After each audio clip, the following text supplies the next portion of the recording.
بسم اللہ الرحمن الرحیم حامیم والکتاب المبین انا انزلناہ فی لیلۃ مبارکۃ انا کنا منذرین فیہا یفرق کل امر حکیم امرا من عندنا انا کنا مرسلین رحمتا من ربک انہ هو السمیع العلیم رب السماوات والارض وما بینہما ان کنتم موقنین لا الہ الا هو یحیی ویمیت ربکم ورب آبائکم الاولین بل هم فی شک یلعبون صدق اللہ مولانا العظیم۔ حضرات کرام، ہمارا سلسلہ درس تو سورہ قاف سے چل رہا تھا۔ 2 رکوع ہم نے پڑھ لیے تھے اور 6 درس ہمارے سورہ مبارکہ پر ہو چکے تھے۔ ارادہ تو میں آج بھی سورہ قاف کی تفسیر کے سلسلے میں کر کے آیا تھا، لیکن یہاں آیا تو حضرت مولانا نے توجہ دلائی کہ آج شعبان مکرم کی 8 تاریخ ہے اور اس ماہ مبارک کی 15ویں شب، اس کی علت کے بارے میں احادیث میں کچھ روایتیں بیان کی۔ قرآن کی یہ آیات جو میں نے آپ کے سامنے تلاوت کی ہیں، ان میں فی لیلۃ مبارکہ کا جو لفظ آیا ہے، بعض حضرات نے یہ بھی کہا ہے کہ یہ لیلہ مبارکہ یہی شعبان مکرم کی 15ویں شب ہے، لیکن حقیقی بات یہی ہے، جیسا کہ خود یہ جو میرے سامنے تفسیر رکھی ہے، اس میں اس بات کو بیان کیا کہ اس رات سے یا شب قدر مراد ہے یا شب برات۔ اس شب میں قرآن پاک بتمام ہی لوح محفوظ سے آسمان دنیا کی طرف اتارا گیا اور پھر وہاں سے حضرت جبریل امین 23 سال کے عرصے میں تھوڑا تھوڑا لے کر نازل ہوتے رہے۔ یعنی اکثر علماء کا جو خیال ہے اس سلسلے میں وہ یہ کہ دراصل لیلہ مبارکہ وہی لیلۃ القدر ہے جو رمضان کے آخری عشرے میں ہوتی ہے، اور جس رات کو شب برات کہا جاتا ہے اس کی فضیلت نبی صلی اللہ علیہ وسلم کی احادیث میں بیان ہوئی ہے۔ لہذا آج کے اس درس میں ہم اس رات کے بارے میں کچھ ذکر کریں گے، اور اصولی طور پر ایک بات میں عرض کروں گا آپ سے، اور وہ بات یہ ہے نیکی اور ثواب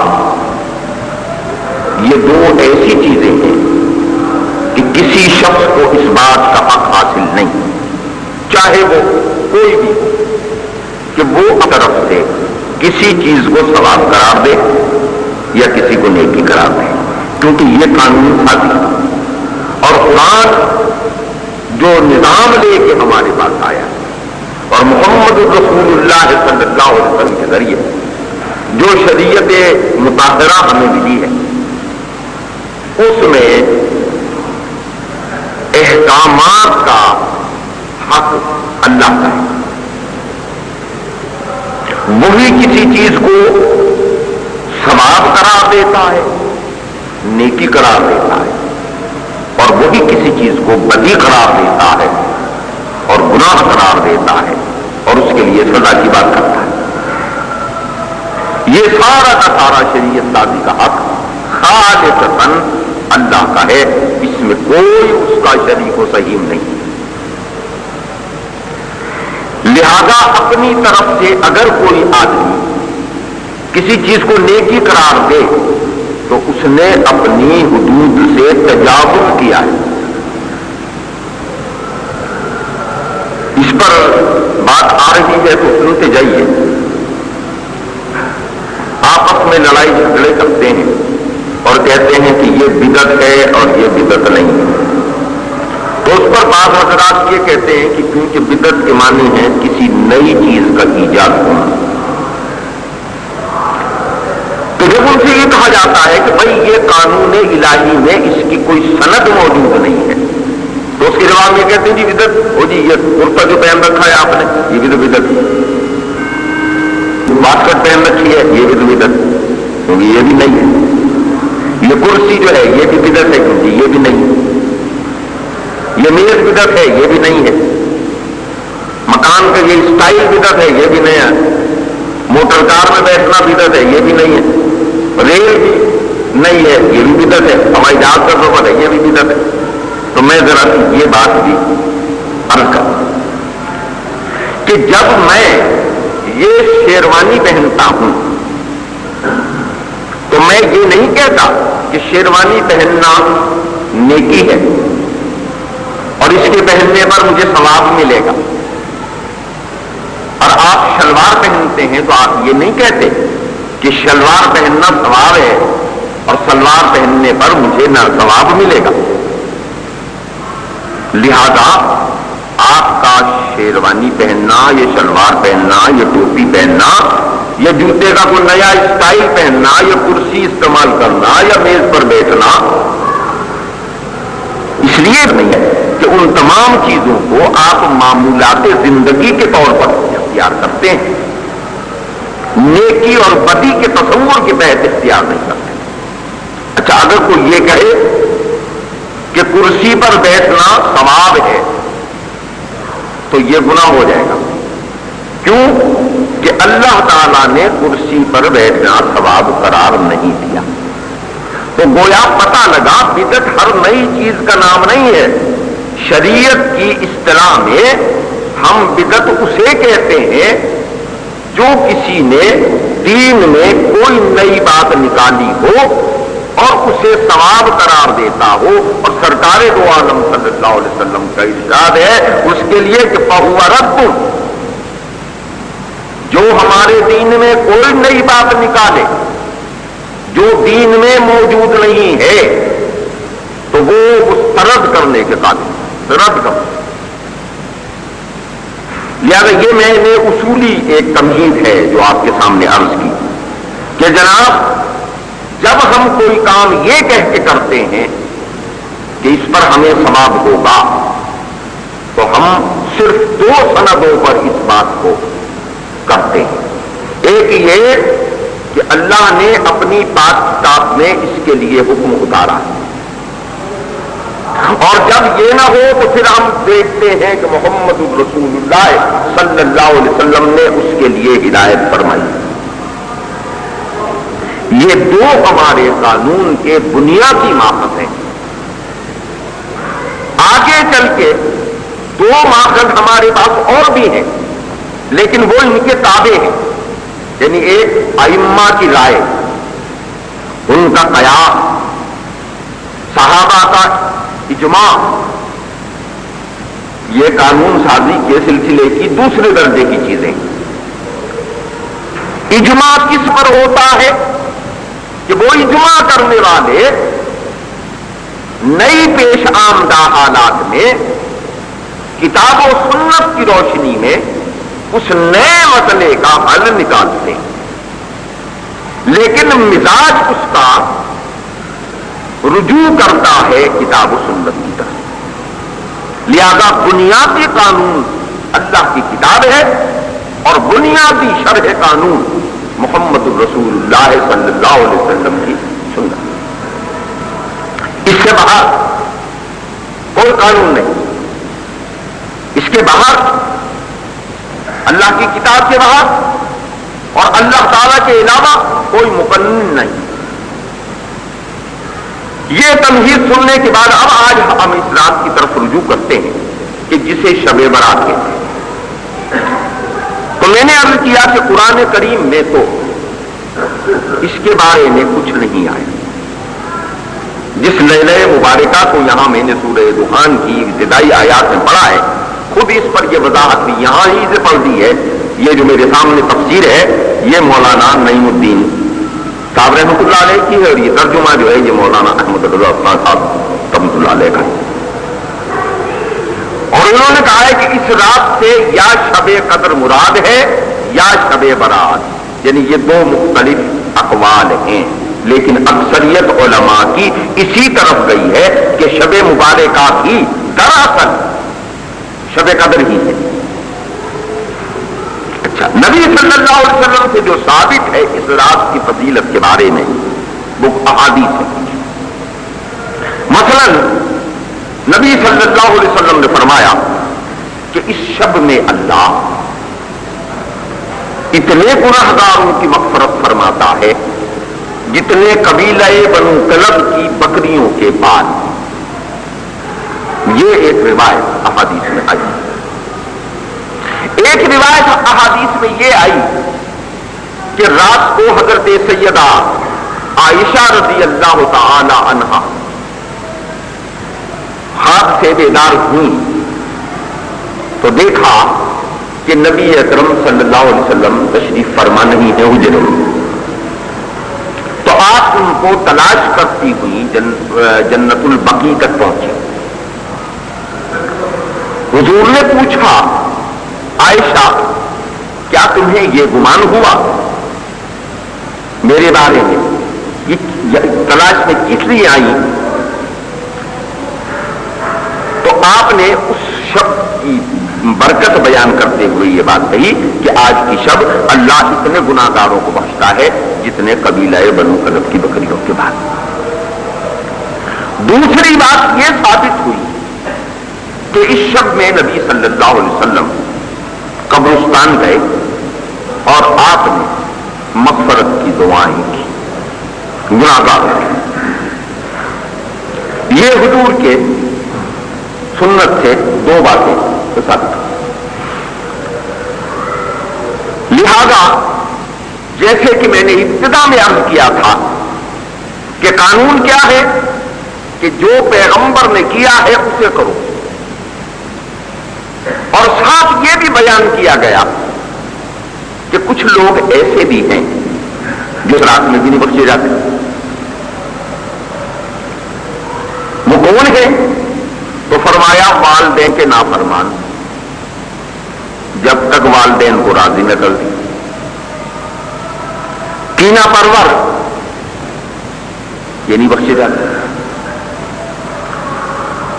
تو اصل میں بات یہ ہے کہ رات کی فضیلت خدا سے تعلق پیدا کرنے کے لیے ایک اور روایت میں یہ بھی آتا ہے کہ اللہ آسمان دنیا کی طرف متوجہ ہوتا ہے اور آواز لگاتا ہے کہ ہے کوئی مغفرت کا طلبگار کہ میں اسے معاف کر دوں، ہے کوئی گناہوں کے سے معافی چاہنے والا کہ اس کی مغفرت کر دی جائے. اور اسی حدیث کے اختتامیہ میں وہ بات کہی گئی ہے جو میں پہلے عرض کر چکا ہوں کہ لیکن کچھ ایسے لوگ بھی ہیں جو اس شب میں بھی بخشے نہیں جاتے، اور ان میں پہلی بات جس کی گئی ہے وہ والدین کا نافرمان. حضرات یہاں ذرا ایک بات یہ بھی سمجھ لیجیے کہ یہ والدین کا ذکر اتنے اہتمام کے ساتھ احادیث اور قرآن میں کیوں آتا ہے؟ یعنی جس مقام پر قرآن پر آپ غور کریں گے تو دیکھیں گے کہ اللہ کی توحید بیان ہو رہی ہے، اللہ کی حاکمیت بیان ہو رہی ہے، اور فوراً ہی والدین کے فرمانبرداری کا ذکر ہو رہا ہے. وَإِذَا أَخَذْنَا مِيثَاقَ بَنِي إِسْرَائِيلَ لَا تَعْبُدُونَ إِلَّا اللَّهَ وَبِالْوَالِدَيْنِ إِحْسَانًا. یاد کرو بنی اسرائیل سے پختہ معاہدہ لیا تھا ہم نے، اللہ کے سوا کسی کی بندگی نہ کرنا، والدین کے ساتھ اس نے سلوک کرنا. تو اسی طرح سورہ بنی اسرائیل میں بھی کہا وَقَضَىٰ رَبُّكَ أَلَّا تَعْبُدُوا إِلَّا إِيَّاهُ وَبِالْوَالِدَيْنِ إِحْسَانًا. آپ کے رب نے یہ فیصلہ کر دیا ہے کہ اس کے سوا کسی کی بندگی نہ کی جائے، اور والدین کے ساتھ اس نے سلوک کیا. اس روایت میں جو میں نے بیان کی کہا اتنے لوگ بخشے جاتے کہ جتنے قبیلہ بنو طلب کی بکریوں کے بعد یہ قبیلہ بہت بڑا قبیلہ تھا اور بکریاں پالنے کا کام کرتا تھا اور بہت بڑی ریوڑ تھا اس کے پاس بکریاں. تو آپ اس ریوڑ کی بنیاد پر ایک ایک بکری کے بالوں کا استعمال کرنا چاہیں تو آداد و شمار باقی نہیں رہتے. یعنی اتنا رحم فرماتا ہے اس شخص میں اللہ. تو لہذا ان کاموں سے بچا جائے جن کاموں کو کرنے والوں کو اس رات میں بھی نہیں بخشا جا سکتا. تو میں اب یہ کہہ رہا تھا کہ والدین کی حیثیت کیا ہے اور آخر کیوں چاہتا ہے اسلام. اور آپ ایک بات دیکھ لیں، اسلام کا نظام خاندان کے ادارے کو مضبوط کرنا چاہتا اور کفر کا نظام سب سے پہلی ضرب جو مارتا ہے وہ خاندان کے نظام پہ مارتا ہے. باطل کا کوئی نظام بھی ہو وہ فحاشی اور بدکاری پھیلا کے نوجوان نسل کو جس چیز سے منحرف کرتا ہے وہ خاندان کی اس مضبوطی کو اور والدین کے احترام کی اس حد. اور آپ دیکھ لیں کہ جن قوموں کو سازشوں کے ذریعے تباہ کرنا مقصود ہوتا ہے ان شیطانوں کو، تو اس کے لیے ان میں بے حیائی عام کرتے ہیں. اور جب کسی قوم میں بے حیائی پھیل جاتی ہے تو اسے تباہ کرنے کے لیے کوئی توپیں بندوقیں اور ٹینک نہیں بھیجنے پڑتے، وہ تو خود ہی مر جاتے. آگے میں آتا ہے جس قوم میں زنا پھیل جاتا ہے، بدکاری اور بے حیائی پھیل جاتی ہے، وہ اللہ کے عذاب میں مبتلا ہو جاتا ہے. تو لہذا اسلام جو ہے وہ والدین کے نام پر جو بات کہہ رہا ہے وہ دراصل خاندان کے ادارے کی مضبوطی. کیونکہ اسے بات کو وہ صرف یہی ختم نہیں کرتا کہ وہ بالوالدین احسانا، بلکہ وہ آگے بڑھاتا ہے وذی القربیٰ، رشتہ داروں نوازا جائے، رشتہ داروں سے اس نے سلوک کیا جائے، والیتامی والمساکین، مسکینوں کا خیال رکھا جائے، یتاما کی پرورش کی جائے. وابن السبیل، مسافر بھی تم سے بے آسرا ہو کے نہ جائیں، ان کی ضروریات کے لیے بھی تمہارے ہاتھ کھلے ہونے چاہیے. وفی الرقاب، لوگوں کی گردنیں غلامی سے چھڑانے کے لیے بھی تو اٹھو، یہ بھی تمہاری ذمہ داری ہے. آپ نے دیکھا یہ سارا سسٹم جو ہے انسانیت کو ایک خاص حد میں لا کے اس کو نواز رہا، اس کو تحفظ دے رہا. تو آج کی شب بھی بتایا دیا گیا کہ جو لیلۃ القدر کی، شب برات کی رات ہے کہ اس میں بھی والدین کا نافرمان نہیں بخشا جاتا. اچھا، دوسرا عمل جو حضور سے ثابت ہوا وہ مغفرت کی دعا ثابت ہوئی. یوں تو اسلام کا نظام کیسا محبت کا نظام ہے کہ ہر آدمی کو پابند کر دیا اس بات کا کہ میں تمہارے لیے دعا کروں، تم میرے لیے دعا کرو. اور آپ دیکھیں اس دعا کو اللہ نے اپنی بندگی میں سمو دیا کہ آپ جب نماز پڑھتے ہیں تو ربنا اغفر لی جہاں کہتے ہیں، جہاں اپنے لیے مغفرت کی بات کرتے ہیں، میں سارے مومنین اور مومنات کے لیے بھی کرتے ہیں. ربنا اغفر لی ولوالدی وللمؤمنین یوم یقوم الحساب. سارے مومنین کے لیے آپ نے دعا کی، میں نے آپ کے لیے دعا کی، آپ نے میرے لیے دعا کی.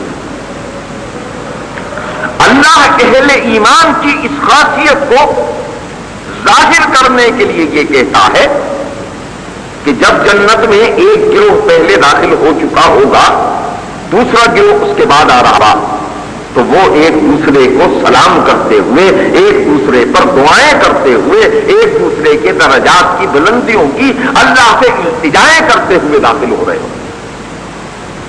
یعنی جنتیوں کی عادت یہ ہے کہ وہ آپس میں بڑے رحیم و کریم ہیں ایک دوسرے، اور دوزخیوں کی علامت یہ ہے کہ وہ آپس میں کتوں کی طرح لڑتے ہیں۔ جہنمیوں کا نقشہ کھینچا قرآن نے، کہا جب ایک گروہ پہلے داخل ہو جائے گا جہنم میں، دوسرا آئے گا تو اس پر لعنت بھیجتا ہوا آئے گا، آپس میں جھگڑیں گے، کہیں گے اللہ اسے دونا عذاب دے، اس ظالم نے ہمیں گمراہ کیا۔ یعنی اہل جنت کی خاصیت اور اہل دوزخ کی خاصیت کیا ہے؟ تو قرآن کہتا ہے لا یستوی اصحاب النار و اصحاب الجنہ، دوزخی اور جنتی برابر نہیں ہو سکتے۔ یہ تو دو مختلف سیرتیں ہیں، دو مختلف کردار۔ مومن کا کردار یہ ہے کہ رحماء بینہم، وہ آپس میں ایک دوسرے پر مہربان ہیں، ایک دوسرے کے ساتھ محبت کرنے والے، اور ان کی محبتوں کا حال کیا ہے کہ وہ ہر حال میں اپنی ضرورتوں پر اپنے بھائیوں کو ترجیح دیتے۔ تو یہ صورت حال اس معاشرے کی ہے، اور اس شب میں حضور اکرم صلی اللہ علیہ وسلم نے مغفرت کی دعا کی، لہذا آپ بھی دعا کیجیے مغفرت۔ حضور اکرم صلی اللہ علیہ وسلم قبرستان گئے، آپ بھی چاہیے قبرستان جانے کے بارے میں تو مزید روایات بھی ہیں، یعنی دل کی سختیوں کا علاج جو سرکار دو عالم صلی اللہ علیہ وسلم نے تجویز فرمایا، ان میں ایک قبروں کو دیکھنا بھی ہے۔ اور یہ قبروں کو دیکھنا کیا ہے؟ یہ عبرت نگاہی ہے، تاکہ تمہیں پتہ لگ جائے کہ ابھی تو نہیں ہو لیکن آؤ گے یہیں، انجام جو ہے وہ ادھر آ رہا ہے۔ اچھا، اب صورت حال کیا ہوتی ہے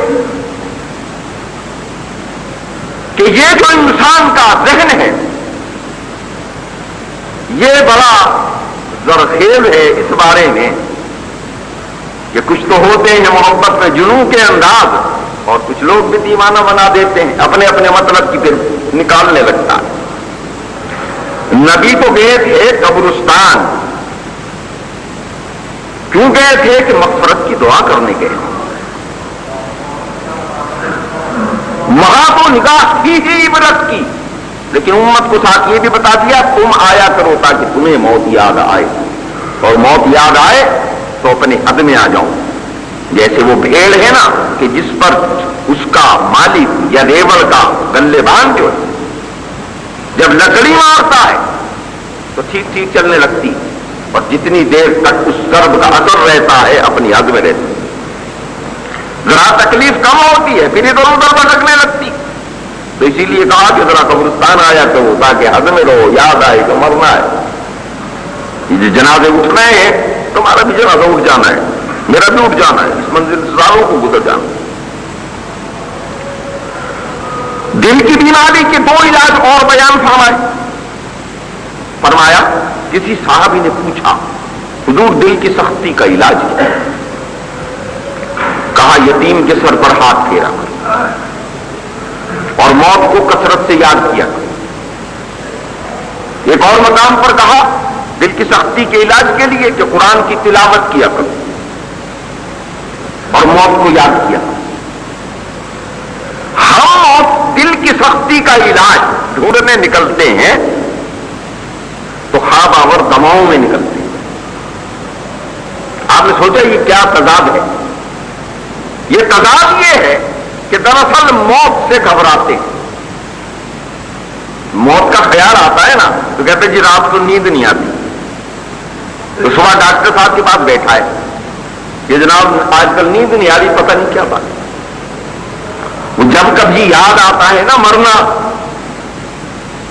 تو پھر وہ گھبراہٹ طاری ہوتی ہے، اور یہ گھبراہٹ اس پر طاری ہوتی ہے جو عاقبت کی زندگی پر یقین نہیں رکھتا اور یہ سمجھتا ہے شاید یہ ایسے ہی ہے، لیکن اللہ تعالیٰ نے اندر ایک گھنٹی لگا رکھی ہے، وہ بجتی ہے، چاہے ہم اپنے کان بند کر لیں وہ یاد دلاتی ہے کہ مرنا ہے۔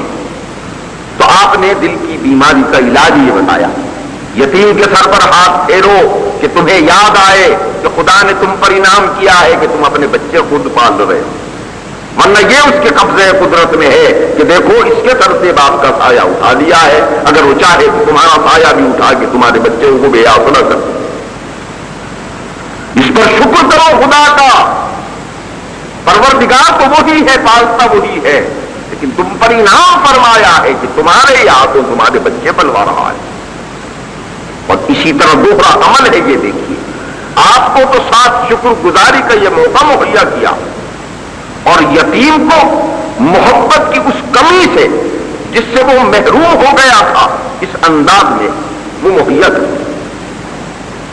یعنی ہم جب یتیمی کی بات آتی ہے تو یتیم خانوں کا تصور لے کے آتے ہیں۔ میں بڑے وثوق سے آپ کو کہتا ہوں، اسلام میں سرے سے یتیم خانے کا کوئی تصور نہیں ہے۔ ساری تاریخ اسلام پڑھ جاؤ، یہ یتیم خانے تو اس 19ویں صدی کی ایجاد ہے، یہ تو اب بنے ہیں۔ یعنی آپ کو تاریخ اسلامی میں ہسپتال ملیں گے، مدرسے ملیں گے، سرائیں ملیں گی، رفاع عامہ کے اور بے شمار کام ملیں گے، لیکن میں آپ سے کہتا ہوں آپ کو یتیم خانہ نہیں ملے گا۔ کیوں نہیں ملے گا؟ کہ سرکار دو عالم صلی اللہ علیہ وسلم نے فرمایا میری امت کا سب سے اچھا گھر کون سا ہے؟ کہا سب سے اچھا گھر وہ ہے جس میں کوئی یتیم ہے اور اس کے ساتھ محبت کا برتاؤ ہو رہا ہے۔ اور کہا میری امت کا سب سے خبیث اور برا گھر کون سا ہے؟ تو وہ گھر وہ ہے کہ جس میں کوئی یتیم ہے اور اس کے ساتھ ظلم ہو رہا ہے۔ جو اس در یتیم پر ایمان لایا ہو جس کا نام محمد رسول اللہ صلی اللہ علیہ وسلم ہے، اسے یتیموں کا خبرگیر ہونا چاہیے، ان کے ساتھ پیار کرنے والا ہونا چاہیے۔ صرف ان کے روٹی کپڑے کا مسئلہ نہیں ہے، وہ جس محرومی میں مبتلا ہے وہ محبت کی محرومی، وہ شفقت کی محرومی ہے۔ آپ روٹی تو کھلا سکتے ہیں لیکن محبت کی محرومی یتیم خانہ نہیں دے سکتا۔ وہ تو جب تک قلب بیدار نہ ہو اور دین کا شعور نہ آئے اور آدمی اس بات کو نہ سمجھ لے کہ یہ نظام زندگی چل کیسے رہا ہے، یہ طرز عمل نہیں برت سکتا۔ تو آپ نے دیکھا کہ اس شب میں دل کی ان سختی کے علاج کے لیے طریقہ کار بتایا گیا کہ ذرا ویسے تو جایا ہی کرو لیکن آج ذرا خاص طور سے چلے جانا، کیونکہ نبی صلی اللہ علیہ وسلم گئے۔ پھر اس کا انہیں ایک نظام بتایا کہ دن میں بار بار معافی مانگو اپنے رب سے، اپنے والدین کے لیے مانگو، سارے مسلمانوں کے لیے مانگو، لیکن آج رات ذرا زیادہ مانگو، کیونکہ آج معاف کرنے والا کہتا ہے مانگو، کیا مانگتے ہو؟ ہم دیتے تو روز ہیں لیکن آج زیادہ دے رہے ہیں، آج ہم بلا رہے ہیں، آؤ مغفرت کی طرف آؤ، آؤ نجات کی طرف آؤ، آؤ معافی مانگنے کی طرف آؤ، آؤ اللہ سے تعلق قائم کرنے کی طرف آؤ، اور وہ ساری باتیں چھوڑ کے آؤ، والدین کو راضی کر کے آؤ، رشتہ داروں سے ٹوٹے ہوئے تعلقات جوڑ کے آؤ، شراب اور فحاشی سے اجتناب کر کے آؤ، بدکاری اور بے حیائی کے نظام سے توبہ کر کے آؤ، آؤ ہم معاف کرنے کے لیے بیٹھے ہیں، اور معاف کرنے کے لیے ہمارے یہاں یہ نہیں ہے کہ تم معافی مانگنے آؤ گے تو ہم پھر دلوں کی طرح کہہ دیں گے کہ تم 40 برس بدماشیاں کرتے رہے ہو، اب کیا کرنے آئے ہو؟ نہیں، ہم ایک صفت اہل ایمان کی قرآن میں بیان کرتے ہیں، اور وہ صفت یہ ہے کہ وہ منیب ہے۔ سورہ کاف جو ہمارے مسلسل مطالعے میں ہے، آج اس موضوع پر بات کرنی تھی لیکن کیونکہ شب برات کا مسئلہ تھا اس لیے ہم اس سے ہٹتے ہیں۔ یہ لفظ انابت سے نکلا، اور انابت جو ہے وہ بار بار رجوع کرنے کو کہتے ہیں، ایک طرف منہ کرنا۔ جس طرح آپ دیکھتے ہیں یہ قطب نما کی سوئی ہے، آپ اسے کتنا ہی ہلا دیں واپس اپنے قطب پر آئے گی، وہیں آئے گی۔ تو مومن دراصل اسی آدمی کو کہتے ہیں جو قطب نما کی سوئی کی طرح جہاں چاہے اس کو ادھر ادھر کرتے رہو، جب وہ آئے گا اپنے ہی مرکز کی طرف آئے گا، اور اس کا مرکز جو ہے وہ تعلق باللہ اور محمد رسول اللہ صلی اللہ علیہ وسلم کی محبت ہے۔ اور یہ دروازہ ایسا ہے کھلا، ہر وقت کھلا ہے، آپ کے لیے بھی کھلا ہے، میرے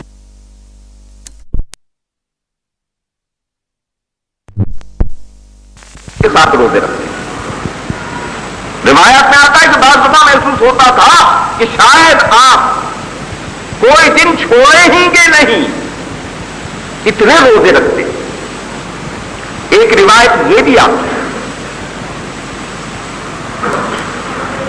کہ یہ میرا مہینہ ہے، اور اس مہینے کو منانے کا جو انداز کیا ہے کہ اللہ تعالیٰ سے تعلق بڑھے۔ اللہ تعالیٰ سے تعلق کس حالت میں بڑھتا ہے؟ روزہ ایک ایسی صفت ہے جس کے لیے احادیث میں آیا کہ یہ خالص بندگی اللہ کہتا ہے میرے لیے ہے، لہذا اس کا اجر بھی میں دوں گا۔ اور نبی صلی اللہ علیہ وسلم روزے کے سلسلے میں ایک بات اور فرماتے ہیں، جمعرات کا اور پیر کا روزہ بھی سرکار دو عالم صلی اللہ علیہ وسلم رکھتے تھے۔ لہذا اب بات سے بات نکل آئی تو یہ بھی سن لیجیے، یہ جو شب برات آ رہی ہے یہ جمعرات اور جمعے کی درمیانی شب ہے، لہذا دو سنتوں پر عمل نصیب ہو جائے گا۔ حضور جمعرات کو روزہ رکھتے تھے، یعنی معمول تھا آپ کا کہ جمعرات کو اور پیر کو روزہ رکھتے ہیں۔ پوچھا کسی نے کہ آپ کیوں روزہ رکھتے ہیں؟ فرمایا اللہ کے حضور اعمال جمعرات اور پیر کو پیش ہوتے ہیں، تو میری خواہش ہے جب میرے عمل میرے اللہ کے حضور پیش ہوں تو میں روزے سے ہوں صلی اللہ علیہ وسلم۔ اور پھر ساتھ یہ بھی یاد کر لیں ایک اور حدیث کی روشنی میں حضور نے فرمایا روزے دار کے منہ کی جو بو ہے وہ اتنی محبوب ہے اللہ کو کہ مشک اور عنبر سے بھی زیادہ محبوب، لہذا میرے اعمال جب میرے اللہ کے حضور پیش ہوں تو میں روزے سے ہوں۔ شعبان میرا مہینہ ہے، اسے روزے رکھ کے مناؤ۔ ہم پتہ نہیں پٹڑی سے کس طرح اترتے ہیں کہ جتنے اللہ کو یاد رکھنے کے طریقے ہیں انہیں ساروں کو تو پتہ کچھ ڈال دیتے ہیں، اور سارا معاملہ کھانے پینے پہ لگ کے رہ گئے۔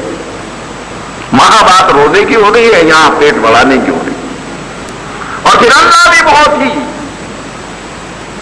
پکا اس کی ایسی عجیب و غریب ہے کہ ڈاؤس کی دیر گیری سے کہ بے ڈب ہے پکڑ اس کی، کیسے پکڑتا ہے کہ کسی کا میٹھا بند کر دیتا ہے، کسی کا نمک بند کر دیتا ہے۔ یہ بسیار خوری کا زمانہ ہے۔ اللہ کہتا ہے میری مرضی کے بغیر نہیں کھا سکتے۔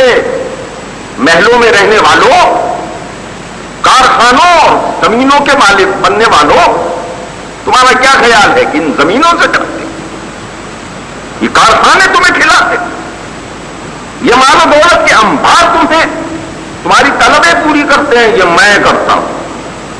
اور جب چاہتا ہوں تو بھوکے کو لہسن کی چٹنی سے کھائی ہوئی روٹی میں لذت دے دیتا ہوں، اور جب چاہتا ہوں تو ان دولت مندوں کے راشن کارڈ منسوخ کر دیتا ہوں۔ نوٹوں کی بوریوں پر بیٹھ کے یہ اپنے حلق سے ایک چمچی میٹھا نہیں اتار سکتے، ایک بوٹی گوشت کی نمکین نہیں کھا سکتے، چکنائی کا ایک ہفتہ اپنی آنکھوں سے دیکھ کے اپنے حلق سے نہیں اتار سکتے۔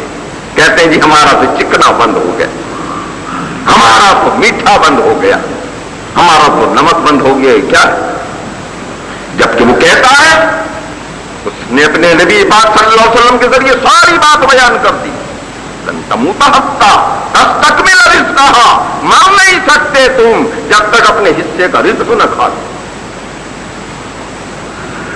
تو آج کی شب یعنی وہ 15ویں شعبان اللہ سے تعلق جوڑنے کی رات، اللہ نے نفلی کاموں پر ایسی کوئی قدغن نہیں لگائی کہ یہ پکاؤ اور یہ نہ پکاؤ۔ اللہ کے نام پر جو مرضی آئے پکاؤ، میٹھا پکاؤ، نمکین پکاؤ، پلاؤ پکاؤ، حلوہ پکاؤ، قرآن اور حدیث میں کہیں کوئی کھانے کا مینو آیا ہو تو بتاؤ. وہاں پہ ایک ہی بات آئی. نبی صلی اللہ علیہ وسلم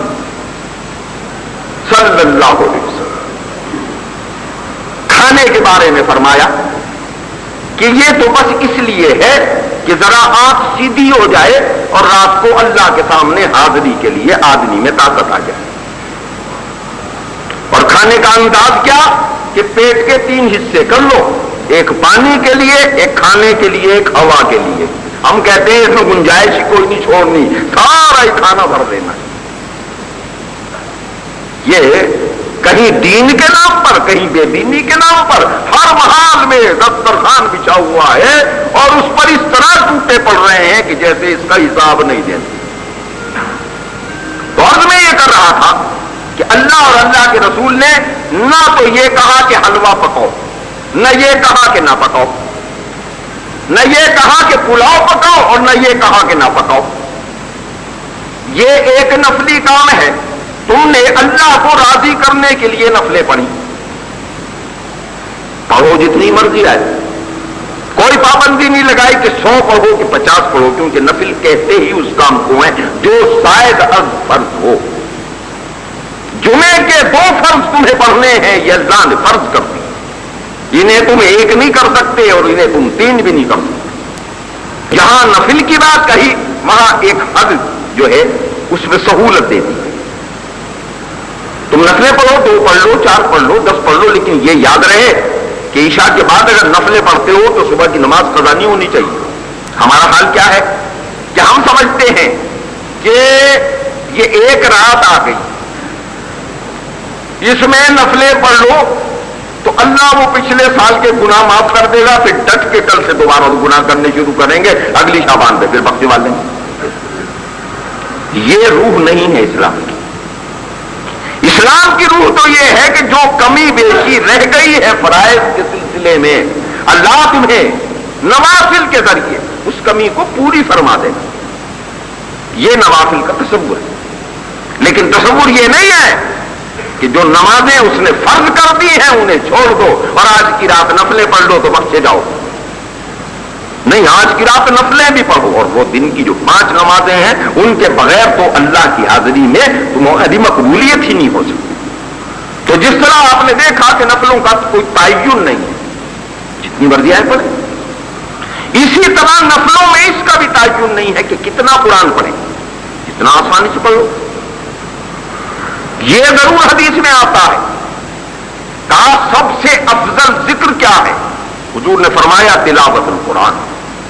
اور پھر اس کی مزید وضاحت یہ ہے کہ جو قرآن آپ نماز میں پڑھتے ہیں وہ قرآن اس قرآن پڑھنے سے زیادہ افضل ہے جو غیر از نماز پڑھا جاتا ہے. یعنی اگر آپ ہاتھ باندھ کے نفلوں کی صورت میں قرآن پڑھ رہے ہیں اس پر زیادہ اجر ملے گا بنسبت اس کے کہ جب ہم قرآن سامنے کھول کے پڑھ رہے ہیں. تو آپ سمجھ لیجئے کہ اس رات میں تلاوت بھی کیجئے، ذکر و اذکار بھی کیجئے، استغفار بھی کیجئے. اور بھائی میں یہ نہیں کہتا کہ کھانا نہ پکائیے، ضرور پکائیے، میٹھا بھی پکائیے، نمکین بھی پکائیے، مگر 2 بات کا خیال. ایک بات تو یہ ہے کہ اللہ کو راضی کرنے کے لیے اپنے پیٹ سے پہلے اس کے مستحقین کو پہنچنا چاہیے. یہ ہر پھر کے میں نے آپ کے گھر بھیج دیا، آپ نے میرے گھر بھیج دیا، یہ تو محض ایک رسم ہے. اگر آپ اس پر کسی ثواب کی توقع کیے بیٹھے ہیں تو میں بڑے احساس ذمہ داری سے کہتا ہوں یہ کوئی ثواب نہیں. یہ تو ایک نمود نمائش ہے، ایک چکر ہے کہ آپ نے میرے یہاں بھیجا، میں نے آپ کے یہاں بھیج دیا. ہدیہ دینا بھی اچھی بات ہے، یعنی حضور کی سنت ہے ہدیہ دینا اور ہدیہ قبول کرنا. لیکن یہ پتہ نہیں کس قسم ہدیہ ہے کہ جناب وہی جو ہے سارے محلے میں گھوم رہا ہے اور جو مستحقین ہیں ان تک کچھ بھی نہیں پہنچ رہا. پھر اللہ نے یہ پابندی کہیں نہیں لگائی کہ تمہیں حلوہ ہی پکانا ہے. وہ دیکھو خدا کے اور خدا کے رسول کے ساتھ کتنا ظلم کرتے ہیں. پوچھو بھائی یہ حلوہ پکانے کی کوئی سند ہے؟ تو اب سند لے. کہتے ہیں جی نبی صلی اللہ علیہ وسلم کے دندان مبارک شہید ہو گئے تھے تو حضور اکرم صلی اللہ علیہ وسلم نے اس شب حلوہ کھایا، اس لیے ہم حلوہ پکاتے ہیں۔ تو کسی گاؤں اور بت بیٹھ کے سیدھے سادھے مسلمانوں کو بہکا لے تو دوسری بات ہے، یہ سارا قرآن کا ہے، نبی صلی اللہ علیہ وسلم کا تو ایک ایک لمحہ محفوظ ہے تاریخ کے سینے پر، وہ تو روشنی ہے ہر زمانے کی، اس میں کوئی بات ایسی نہیں ہے جو کہیں چھپی ہوئی ہو ڈکی ہوئی ہو۔ ان سے پوچھو وہ دندان مبارک شہید ہوئے تھے، وہ تو جنگ احد میں شہید ہوئے تھے، وہ تو شوال میں ہوئی تھی، شعبان میں کب ہوئی تھی؟ وہ جنگ تو شعبان میں ہوئی نہیں، تم اس جنگ سے 2.5 مہینے پہلے ہی دندان مبارک شہید کرائے دیتے ہو۔ اور اگر دندان مبارک شہید ہوئے تھے تو پھر دیکھو وہ جو ان کے چاہنے والے تھے انہیں جب پتا لگا تھا کہ حضور کے دانت شہید ہو گئے اور انہیں یہ نہ پتا لگا کہ وہ کون سے دانت ہیں، تو یہ بات بھی تو یاد کر لو حضرت اویس قرنی رضی اللہ تعالیٰ عنہ کی، کہ انہوں نے ایک ایک کر کے اپنے سارے دانت نکال دیے کہ پتہ نہیں میرے نبی کا کون سا دانت نکل گیا، لہٰذا یہ بھی نکال دیا اور یہ بھی نکال دیا۔ تو یہ حلوائی کھانے کو تم رہ گئے اور دانت نکالنے کو نہیں رہے۔ یہ نبی کے دین کو لوٹا جا رہا ہے، اس کی سنتیں پامال ہو رہی ہیں۔ تمہارے لیڈر تمہارے چودھری، انہیں نہ مرنا یاد ہے نہ شرم مخلوق ہے۔ ہر آدمی اٹھتا ہے مفتی بن کے کہہ دیتا ہے کہ ہم ان ظالمانہ قانون کو معذاللہ نہیں مانتے۔ یہ ابھی ایک ہفتہ ہوا آپ کے لیڈروں کے بیان آئے ہیں اسلام کے نظام حدود پر کہ چوری کے ہاتھ کاٹنے کو یہ ظالمانہ نظام کہتے ہیں۔ اور ان ظالموں سے پوچھو کہ دوسری جنگ عظیم میں 1.5 کروڑ آدمیوں کو قتل کرنا ظالمانہ نہیں؟ افغان مسلمانوں کو 10 لاکھ سے زائد ذبح کر دینا جو ہے وہ ظالمانہ نظام نہیں؟ 70 لاکھ آدمیوں کو ان کے گھروں سے نکال دینا ظالمانہ نظام نہیں؟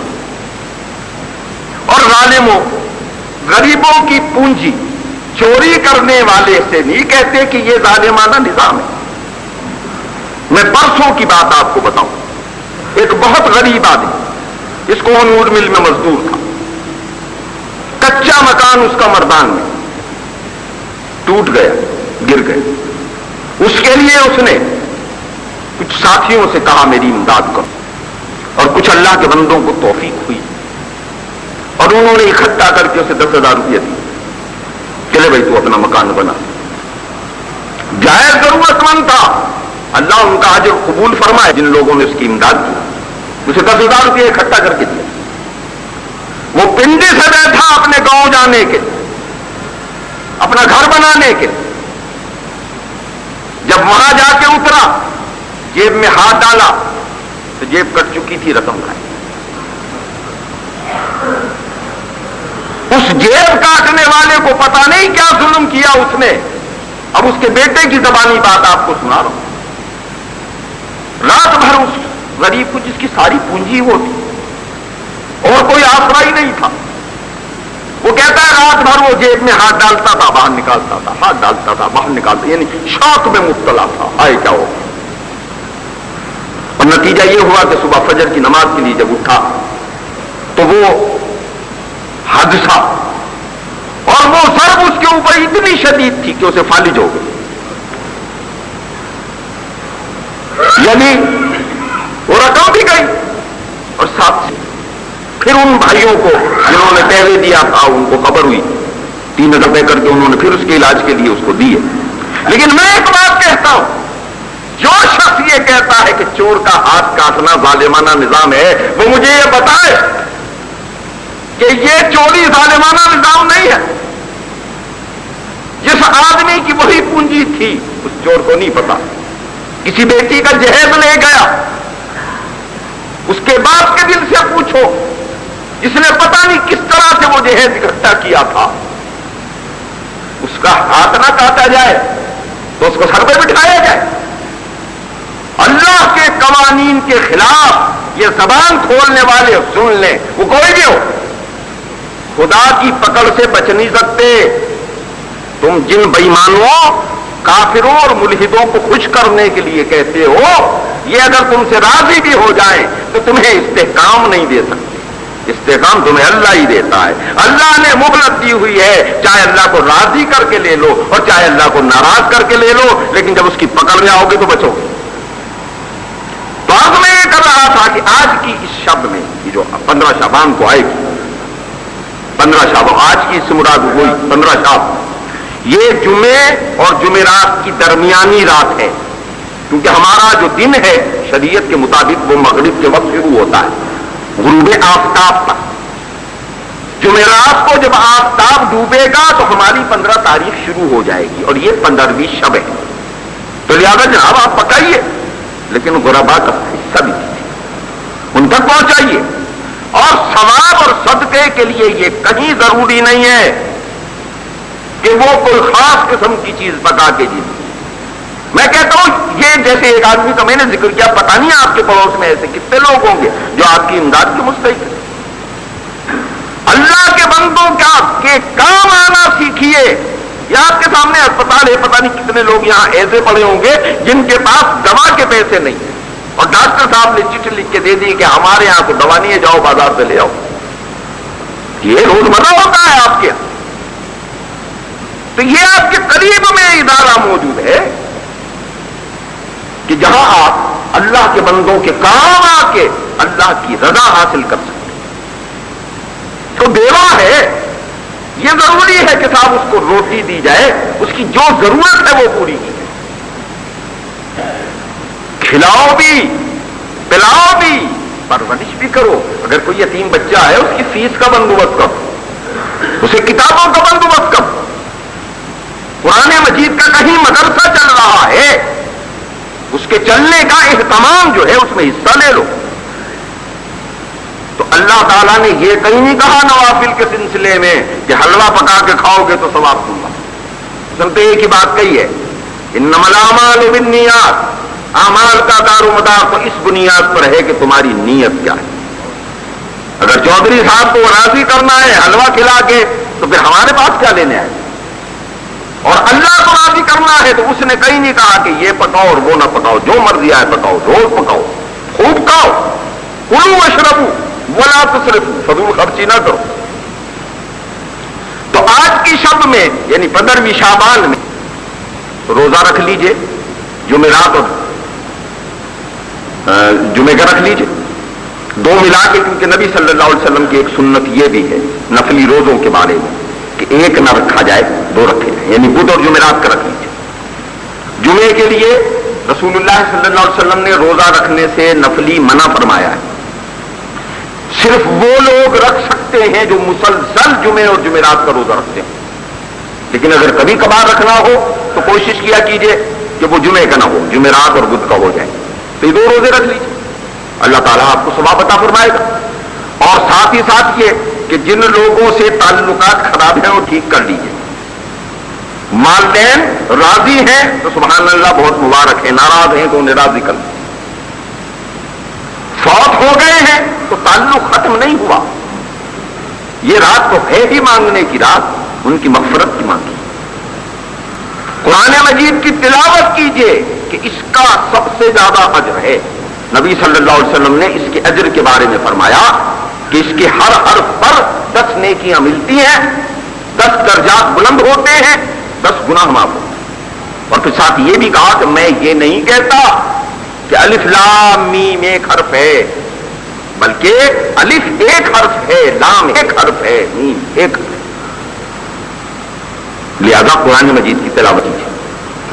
جنہیں قرآن نہیں آتا وہ ذکر و اذکار میں سے اللہ تعالیٰ کے نام ہیں، استغفار ہے، تیسرا کلمہ ہے، پڑھی. اپنے گناہوں کی بھی معافی مانگیے، اپنے بزرگوں کی گناہوں کی بھی معافی. ایک غلط فہمی کا اور ازالہ کرتا چلوں، وہ یہ کہ بعض حضرات یہ بھی مغالطہ دیتے ہیں کہ اس شب میں کوئی روحیں آتی ہیں. اچھا، اس کے لیے بھی جس طرح بھی آپ سے عرض کیا نا تو یہ شعبان کے حضور کے دندان مبارک والی بات، اس کے لیے جو ہلاک کو یعنی مائل کرنے کے لیے کہتے ہیں جو قرآن میں لکھا ہے. اچھا بھائی کہاں لکھا ہے ذرا ہمیں بھی تو دکھاؤ. یہ عجیب ہے جیسے کچھ لوگوں نے اپنی دنیا کمانے کے لیے اب فتوے دینے شروع کیے کہ قرآن میں لکھا ہے عورت کی سربراہی. ان سے پوچھو کون سی عورت کی سربراہی قرآن میں لکھی؟ ظالموں، فتوے بیچتے ہو. تو اسی طرح کہتی کہ قرآن میں لکھا ہے روحیں اترتی ہیں. بھائی کہاں لکھا؟ تنزل الملائکۃ والروح، یہ لکھا ہے جی روحیں اترتی. اب ان ظالموں سے کہو اللہ کے قانون کے ساتھ تو کھیل نہ کرو ظالموں. یہاں روح سے مراد تو روح الامین ہے، حضرت جبریل امین، جو اللہ کی وحی لے کے محمد رسول اللہ صلی اللہ علیہ وسلم کی طرف آتے تھے اور اب نہیں آتے. ان کا زمین پر آنا بند ہو گیا ہے، ان کے وحی کا نظام بند ہو گیا. خود قرآن نے کہا یسألونک عن الروح قل الروح من امر ربی، سوال کرتے ہیں آپ سے روح کے بارے میں، ان سے کہہ دیجئے میرے رب کا حکم ہے. قرآن مجید میں جہاں روح کا لفظ آیا ہے وہ تو روح الامین کے لیے آیا ہے. یہ سادے سیدھے لوگوں کو بہکانے کے لیے کہتے ہیں یہ روحیں اترتی ہیں. بات سنو، اللہ کے نیک بندے تمہارے پاس کیا حلوہ کھانے آئیں گے؟ اللہ کی جنت کے ان انعامات کو چھوڑ کے، اللہ کے قرب کی جنت کو چھوڑ کے. تو اس کا کوئی تعلق دین سے نہیں، اس کا کوئی تعلق اسلام سے، قرآن سے، محمد رسول اللہ صلی اللہ علیہ وسلم کی سنت مبارکہ سے نہیں. آج کی رات کو یعنی 15 شعبان کی رات خدا سے معافی مانگنے کی رات، اپنے بزرگوں کے لیے مغفرت کی دعائیں کرنے کی رات. اور آپ یہ بھی نقطہ دیکھ لیجئے، جنازے کی نماز پڑھواتا ہے اسلام تو میت کے لیے معافی کی بات میں بات کرتا ہے، اپنے لیے معافی کی بات پہلے کرتا ہے. اللہم اغفر لی، مجھے معاف فرما. پھر کہتا ہے حینا و میتنا، کہ میت کو بھی معاف فرما اور زندوں کو بھی معاف فرما. جو نظام یہ کہتا ہو کہ خدا نے اپنے مردے کو معاف کرانے سے پہلے اے زندے اپنے آپ کو خود معاف کرا، اس کو ان جہالتوں میں مبتلا کر دیا. تو حضرات 15 شعبان کی مبارک رات میں اللہ سے لو لگائیے. نفلوں کے لیے ایک اور بات بھی عرض کر دوں، ہم نے نمود و نمائش بنا دی نا ہر چیز کو. اللہ نے فرض نمازوں کے لیے کہا مسجد میں آؤ، اس کے لیے تو آتے. نفلوں کے لیے کہا یہ چھپ کے پڑھو، تو اس کے لیے پھر محفلیں سجا کے بیٹھتے. نفلوں پر زیادہ ثواب گھر میں، فرضوں پر زیادہ ثواب مسجد میں. 27 نمازوں کا ثواب ہوتا ہے ایک نماز پر جو مسجد میں پڑھی جاتی ہے. اور نفل تو اللہ کو راضی کرنے کا نام ہے. راتوں کو اٹھو، لو لگاؤ، خدا سے مانگو، اپنے لیے بھی مانگو، دوست احباب کے لیے بھی مانگو، جو مر گئے ہیں ان کے لیے بھی مانگو، جو زندہ ہیں ان کے لیے بھی مانگو کہ یہ قبرستان میں رہ رہے ہیں کہ محمد رسول اللہ صلی اللہ علیہ وسلم کا نام سیاستوں کے لیے استعمال کرتے ہیں. جب چودراہٹیں انہیں مل جاتی ہیں تو پھر انہیں نہ قرآن یاد آتا ہے، نہ نبی یاد آتا ہے، نہ اسلام یاد آتا ہے. پھر انہیں جمہوریتیں یاد آتی ہیں، کمیونزم یاد آتے ہیں، سوشلزم یاد آتے ہیں، یہ یاد آتا ہے، وہ یاد آتا ہے. اور یہ نہیں جانتے کہ جس دن موت کا فیصلہ صادر ہو گیا یہ سارے تخت حکومت یہیں پڑے رہ جائیں گے. یہ مکان اور یہ کوٹھیاں انہیں وہ سنبھالیں گے جو تم سے پوچھنے نہیں آئیں گے کہ ان کو ہم کیسے بچیں. تو حضرات اللہ تعالیٰ اس شب مبارک کی برکتیں اور رحمتیں ہمیں زیادہ سے زیادہ نصیب فرمائے. اللہ تعالیٰ سارے عالم اسلام پر رحم فرمائے. اللہ تعالیٰ افغانستان کی اس حکومت کو جو بنی ہے استحکام عطا فرمائے. اللہ روسی جارحیت کو مکمل پسپا فرمائے. اللہ تعالیٰ فلسطین کے مظلومین کو امریکہ اور یہودیوں کی جارحیت سے نجات عطا فرمائے. اللہ پاکستان میں اسلام کے نظام کو پوری قوت سے جاری اور ساری فرمائے. اللہ اس سلسلے میں ہمیں ہماری ذمہ داریاں پوری کرنے کی توفیق عطا فرمائے. یا اللہ ہمیں اسلام ہی کے ساتھ زندہ رکھنا. یا اللہ ہمارا خاتمہ ایمان پر بالخیر کرنا. وصلی اللہ تعالی علی خیر خلقہ محمد وآلہ وصحبہ اجمعین برحمتک یا ارحم الراحمین.